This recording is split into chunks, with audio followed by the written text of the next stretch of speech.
জুলাই গণ অভ্যুত্থানে শহীদ ও আহত শিক্ষার্থীদের তথ্য সংগ্রহে মাঠে নেমেছে শিক্ষা মন্ত্রণালয়।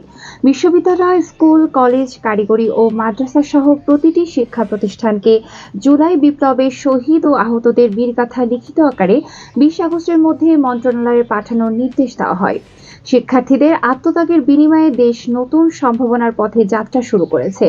শহীদেরা শুধু শিক্ষার্থী ছিলেন না, তারা ছিলেন পরিবর্তনের মশালবাহী গণতন্ত্রের সৈনিক। তাদের অবদান চিরকাল স্মরণীয় রাখতে এ উদ্যোগ নেওয়া হয়।